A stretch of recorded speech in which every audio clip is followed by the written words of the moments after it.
5, 4, 3, 2, 1, 0.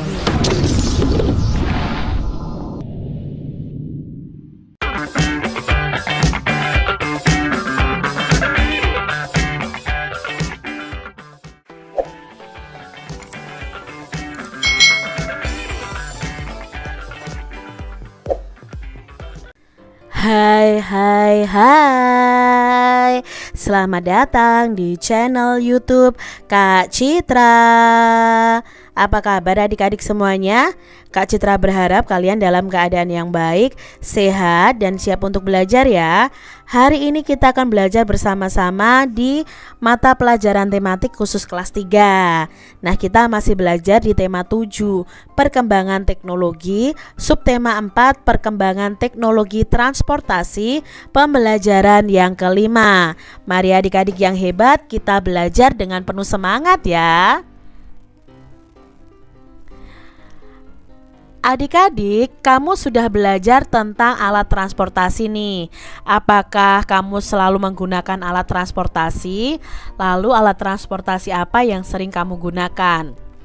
Apa kelebihan dan kekurangan yang selalu yang menggunakan alat transportasi tersebut? Nah, mari kita pelajari bersama-sama tentang kelebihan dan kekurangan dari alat transportasi.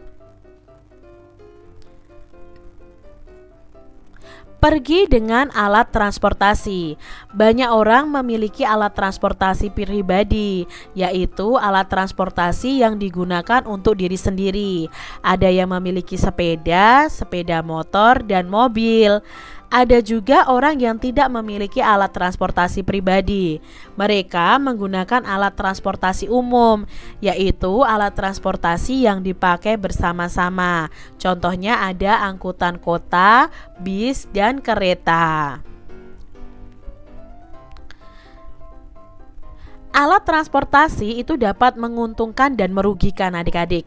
Alat transportasi itu kan memudahkan manusia pergi dari satu tempat ke tempat lain. Namun alat transportasi yang terlalu banyak di jalan itu bisa menyebabkan kemacetan. Selain itu, asapnya itu membuat udara di sekitar kita menjadi kotor. Kerugian itu dapat dikurangi dengan menggunakan alat transportasi umum. Alat transportasi umum dapat mengurangi penggunaan alat transportasi pribadi. Oleh karena itu, alat transportasi umum dapat mengurangi kemacetan dan udara yang kotor tadi. Nah, saat ini banyak orang di kota itu mulai menggunakan alat transportasi umum seperti bis dan kereta, adik-adik. Nah, itu tadi ya positif dan negatifnya dari alat transportasi. Nah, di sini di masing-masing paragraf kita mengetahui informasi yang kita dapatkan. Misalnya di paragraf 1 informasinya adalah banyak orang memiliki alat transportasi pribadi. Nah, alat transportasi pribadi itu misalnya sepeda, sepeda motor, dan mobil. Lalu di paragraf yang kedua informasinya itu ada juga orang yang menggunakan transportasi umum. Nah, alat transportasi umum contohnya adalah angkutan, bis dan kereta. Lalu informasi yang ketiga yang ada di paragraf ketiga adalah alat transportasi ini dapat menguntungkan dan merugikan. Alat transportasi itu menguntungkan karena memudahkan manusia, namun juga merugikan karena bisa menyebabkan kemacetan dan udara kotor. Lalu informasi yang keempat dari bacaan tadi adalah kerugian itu dapat dikurangi dengan menggunakan alat transportasi umum. Nah, alat transportasi umum itu dapat mengurangi terjadinya kemacetan dan udara kotor. Adik-adik, pilihlah satu paragraf pada teks dan ceritakan nih isi paragraf itu kepada teman kalian. Sampaikan juga manfaat dari alat transportasi yang digunakan. Tambahkan dengan penjelasan kalian sendiri. Nah, di sini Kak Citra sudah punya contoh informasi kalau kita susun sendiri dari masing-masing paragraf tadi. Nah, misalnya kalau kalian pilih paragraf awal, nah kalian bisa ganti begini. Banyak orang memiliki memiliki alat transportasi pribadi. Nah, alat transportasi pribadi itu contohnya sepeda, sepeda motor, dan mobil. Nah, alat transportasi ini biasanya digunakan oleh manusia sendiri ya, atau digunakan sendiri pribadi kita. Transportasi pribadi biasanya lebih mahal daripada transportasi menggunakan angkutan umum. Jadi kalian bisa kembangkan masing-masing paragraf kalian dengan imajinasi atau pemikiran kalian masing-masing. Ini hanya contoh dari Kak Citra. Adik-adik, setiap orang itu menggunakan alat transportasi yang disukainya. Nah, alat transportasi kesukaan orang itu pasti berbeda-beda. Coba tanyakan pada teman kalian, apa alat transportasi kesukaan teman kalian? Kalian bisa data seperti ini ya. Misalnya nama teman kalian siapa? Alat transportasi yang disukai apa? Alasannya mengapa? Misalnya kalau Kak Citra, alat transportasi yang disukai apa? Misalnya pesawat terbang. Alasannya kenapa? Karena kita bisa terbang dan melihat awan, misalnya seperti itu adik-adik. Jadi coba kalian tanyakan kepada teman kalian tentang alat transportasi kesukaan mereka. Adik-adik, Siti pulang ke Padang bersama keluarganya. Mereka harus menentukan alat transportasi yang akan digunakan. Ada yang suka naik pesawat, lalu naik mobil pribadi, dan ada yang suka naik bis umum. Apa yang kamu sarankan nih? Mengapa? Nah, yang kamu sarankan apa adik-adik? Misalnya yang pertama, naik alat transportasi kesukaan masing-masing lalu bertemu di rumah nenek, atau naik alat transportasi yang paling banyak disukai dan pergi bersama-sama. Nah, mungkin kalian bisa menyarankan apa? Misalnya sarannya seperti ini. Sebaiknya keluarga Siti itu naik alat transportasi yang paling banyak disukai dan pergi bersama-sama. Dengan naik kendaraan bersama-sama akan semakin mempererat persatuan dan kesatuan dalam keluarga. Adik-adik, dalam perjalanan menuju Manado, Beni ini mengamati pesawat yang ditumpanginya. Beni mengamati televisi ya yang ada di pesawat, lalu jendela, pintu, dan lain sebagainya. Semua itu berbentuk bangun datar. Beni berpikir berapa keliling masing-masing bangun datar yang ia jumpai di pesawat. Nah, selesaikanlah masalah-masalah yang Beni pikirkan berikut ini adik-adik. Nah, di sini ada soal-soal yang berhubungan dengan keliling. Yang pertama, layar televisi di pesawat itu berbentuk persegi panjang. Panjangnya itu 25 cm dan lebarnya 20 cm.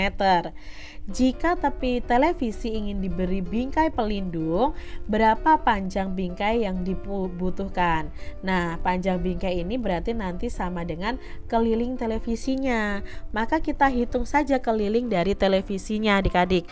Berarti 25 cm ditambah 20 cm ditambah 25 cm ditambah 20 cm sama dengan 90 cm. Jadi panjang bingkai yang dibutuhkan adalah 90 cm. Soal yang kedua adik-adik. Pesawat itu dilengkapi dengan banyak jendela. Jendela pesawat itu berbentuk persegi panjang. Lebarnya 15 cm dan panjangnya itu 30 cm. Jika sekeliling jendela ingin diberi karet pelindung, berapa panjang karet yang dibutuhkan? Nah, panjang karet itu sama dengan keliling jendelanya. Kita cari tahu kelilingnya, berarti 30 cm ditambah 15 cm ditambah 30 cm ditambah 15 cm sama dengan 90 cm.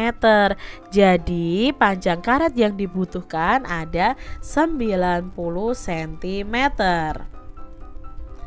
Soal yang ketiga adik-adik, pintu pesawat itu berbentuk persegi panjang, lebarnya 90 cm dan tingginya 230 cm. Berapakah keliling dari pintu pesawat tersebut? Maka kita bisa cari tahu dengan cara 230 cm ditambah 90 cm ditambah 230 cm ditambah 90 cm. Hasilnya adalah 640 cm. Jadi keliling dari pintu pesawat itu ada 640 cm. Kita lihat nih adik-adik soal berikutnya. Pramugari memberi tisu sebelum kami makan. Tisu itu berbentuk persegi.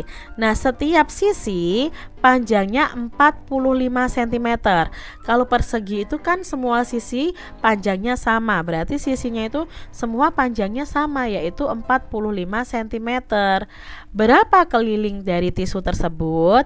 Berarti kita bisa tuliskan 45 ditambah 45 ditambah 45 ditambah 45 sama dengan 180 cm. Jadi keliling tisunya ada 180 cm. Seperti itu adik-adik. Nah, sekarang ada sebuah bangun panjang sisinya adalah 10 cm. Nah, ini adalah bangun namanya segi 5 adik-adik. Berarti semua sisinya itu panjangnya 10 cm. Maka kelilingnya kita jumlahkan semua panjang sisinya. Panjang sisinya ada 5, berarti ya 10 cm ditambah 10 tambah 10 ditambah 10 ditambah 10. Maka kelilingnya adalah 50 cm. Jadi keliling bangun tersebut ada 50 cm. Selanjutnya adik-adik ada bangun yang berbentuk segi 6. Nah, setiap sisi panjangnya itu 8 cm ya. Lalu berapa ya keliling bangun tersebut? Nah, karena di sini ada 6 ya sisinya dan masing-masing sisi itu panjangnya 8 cm, maka kita tulis 8 cm-nya sebanyak 6 kali. Lalu kita jumlahkan semuanya. Hasilnya adalah 48 cm. Jadi keliling bangun tersebut adalah 48 cm. Lalu ada gambar berikutnya nih adik-adik. Siapa yang tahu ini gambar segi berapa? Ya, ini gambar segi 8. Nah, setiap sisinya itu panjangnya 4 cm ya. Berapa kelilingnya? Nah, untuk mencari kelilingnya kita tuliskan 4 cm ini sebanyak 8 kali karena sisinya ada 8. Nah, baru kalian jumlahkan adik-adik. Maka jumlah keseluruhannya itu ada 32 cm. Jadi keliling bangun tersebut adalah 32 cm. Mudah ya adik-adik ya. Kita lihat berikutnya. Setiap sisi dari gambar ini adalah segi 12 adik-adik. Panjangnya adalah 4 cm. Ya, ini sisinya ada 12. Nah, masing-masing sisi panjangnya 4 cm. Berapa kelilingnya? Ya, kita tulis adik-adik. 4-nya sebanyak 12. Baru kita jumlahkan keseluruhan. Nah, jumlahnya adalah 48 cm. Maka atau jadi keliling bangun tersebut adalah 48 cm. Seperti itu ya adik-adik ya. Nah, demikian tadi adik-adik pembahasan kita di tema 7, subtema 4 pembelajaran yang kelima. Semoga video pembelajaran ini bermanfaat ya untuk adik-adik semuanya. Dan sampai jumpa lagi di video pembelajaran Kak Citra selanjutnya. Tuhan memberkati. Jangan lupa tekan tombol subscribe, lalu tekan loncengnya, tekan juga tombol like, lalu share ke media sosial kalian. Jangan lupa untuk ikuti media sosial Kak Citra. Terima kasih.